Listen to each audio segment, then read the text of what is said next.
Hey, this is Leach with Simpson Math, and in this video, I'm going to be talking about subsets and how we count them in empty sets. It's a whole thing. Let's just get started. All right, so let's take a look at this one. This is for my contemporary math students. We're looking in section 2.2 again at question 19 and 20.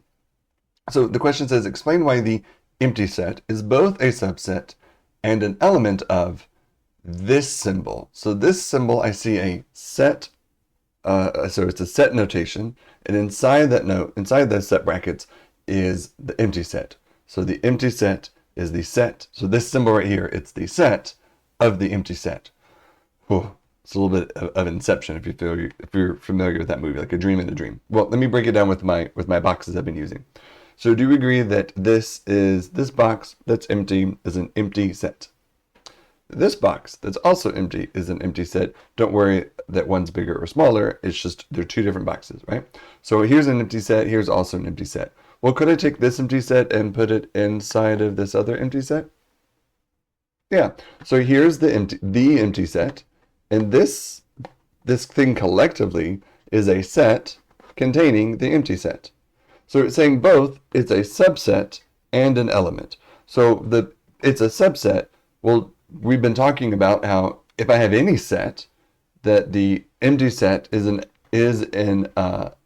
subset of that bigger set. So here's this bigger set. This empty set is a subset of that bigger set.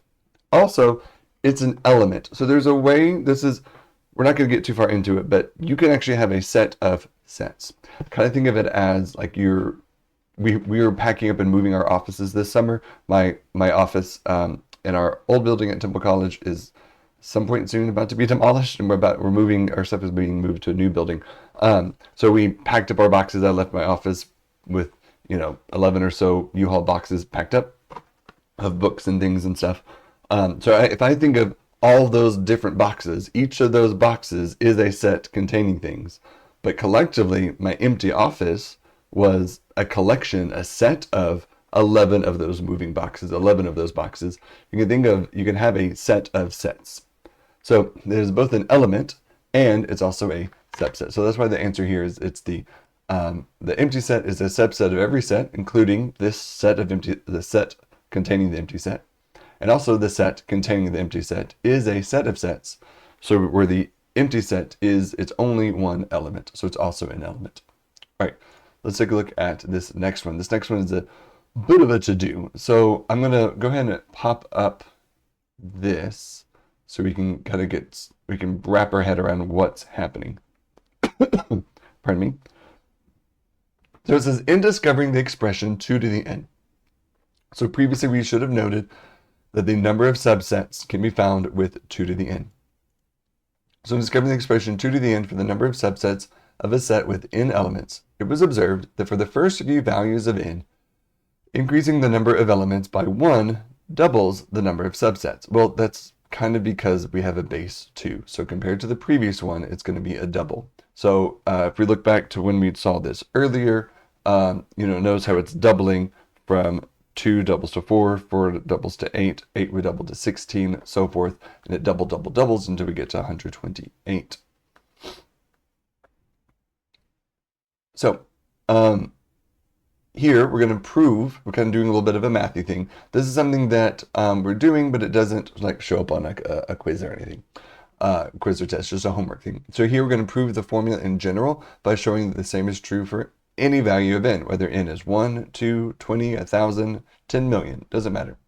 We're going to assume set A has n elements and s subsets. So let's take a look at the picture I have down here on my iPad of that. So set A has n elements. I don't care what those elements are. I drew a star, a smiley face, the letter Q, your mom, dot, and a stick figure man. So there are n of these elements there. So I don't know if we know this notation yet, or if we'll see it next section, but this is the cardinality, or the size of the sample set. The size of the set is n. And it says here that there are s subsets. Don't let that slip us by. It has s subsets where s is a number. So that means 2 to the n is equal to s. And so this is what we're trying to prove this. Like we don't, according to this thing, we don't know this right now, but that's what that's saying based on our previous knowledge. All right, so hopefully those first sentences make sense. Now we're going to add one additional element. We're going to call that element E. We're going to add that extra element E to set A, and now this is a new set. We're going to call that set B with n plus 1 elements. Pause. So here's set A. I'm going to take these same elements, copy paste, and then add to them this extra last element called E. Well, last is weird because it's not really in order to these, but we have this extra element called E for extra. And collectively, I'm going to call this B. So notice we have the same elements, same number of elements, plus 1. So my cardinality, the number of elements I have, is n plus 1. So hopefully that has processed these first few questions, the first few sentences a little bit better. So now what we're going to do is we're going to divide the subsets of B into those that do not contain E and those that do contain E. This summary here is just kind of a summary of the proof about what's trying to happen. Let me make my notes go away for a second.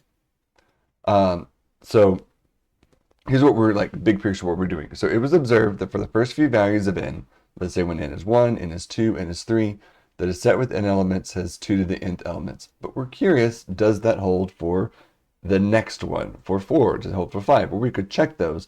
But in math, we like to do this generically. So not just check the 4th, check the 5th, because then it leads to the question, well, does it work for 6, 7, 8? So we need to do it for any. So it's just, I don't care how many I have. I'm not even going to specify the specific number. It should work for the next one. So it was shown that in general, that whenever the observation holds for a particular value of n, it must hold for the next one. So therefore, it was observed that for n1, n2, and for n is 1, 2, or 3, it must hold for 4, then it would hold for 5, and then would be able to increase without limit for all counting numbers n. That's called a proof by mathematical induction. All right, so what are they wanting us to do? So this says how many subsets of B do not contain E? So each of these is a subset of the original set A. Well, looking back at my notes here, we see that there were S subsets of A. None of those have E. And so now, when I'm looking at how many subsets in B, if I'm ignoring E for a second, how many subsets here? Well, there are n elements here, so there should be, per what A was, S subsets. So let me say that again. There are these n number of elements, and it was told earlier that if I have n elements, that I will have S subsets. So the answer to this letter A is that there are S subsets of B that do not contain E. Now this next one might hurt our brain a little bit. It says how many subsets of B do contain E? They do give us a hint. Each of these would be a subset of the original set A with the additional element E included. That seems kind of weird. So let's take a look at this more in depth. I'll go and just do it in this full one. So if I do this with just 2 elements, so here we have 2 elements plus E, so I have these 3. Well, we know previously that I should end up with 8 total subsets of 3 elements, but let's follow their direction. So I want to see how many subsets can I get from this that do not include E. So E is not there, so I could have A, just B, or the empty set. All right, so there are the total number of subsets of A, B, E without E is just 4, these 4. All right, what about subsets with E? Okay, well, it could be all of them, A, B, and E. I could, just like we did earlier, I could get rid of the B, but the E's there, so AE. Just like before, I could not have the A, but the B be there, and it's B and E. Then if I need the E to be there, but now we need to do it when A and B is not there, so just the E by itself. But I want you to notice something. If I just tack on an E, tack on an E, tack on an E, tack on an E. So if I add an E to each of these subsets without E, I would get these subsets with E. And that's what this is saying. So let's go back to the question. says how many subsets of B do contain E? And this is saying that it would be, we would take each subset, each of these subsets would be a subset of the original A, which is what we just found, we just saw in B, but with an additional element E included. And so that's kind of interesting that, so here did it with 2. And so if you logically think about it for a second, let your brain kind of expand to, if I saw how many subsets I can make with these or with this group that doesn't include E, we find out that it's S. Now if I want to do the subset that includes E, every subset that includes E, it must include E, not any of those without. Basically, I'm just going to tack on E to every one of these S subsets. So now there's actually 2 S subsets. So I have this many subsets times 2 or added again. So notice I had 4 both times. So it's just 4 times 8. If I would have done this with 3 elements plus another one, I would have had 8 and 8 giving me 16. So that's what's happening here, is that the total number of subsets in B is 2 times S. So I've doubled the number from the previous one, doubled from A, doubled from the one when it's 1 less. So then what do we conclude? For any value of n, if the number of subsets of a set with n elements is S, then the number of subsets for any set with n plus 1 is going to be 2 S times 2. And then we can derive this for anything going forward, and then we just double check that if we were to start with the empty set, just make sure that it works all the way down to the empty set. The empty set has 0 elements and is exactly 1 subset. So we can kind of start with there. So since that previous step shows that the number of subsets increase by 1 in the value n, then the general formula for 2 to the n would work. So we're saying this shows here we can start with our 0, because remember 2 to the 0 would be 1. I showed that in a previous video.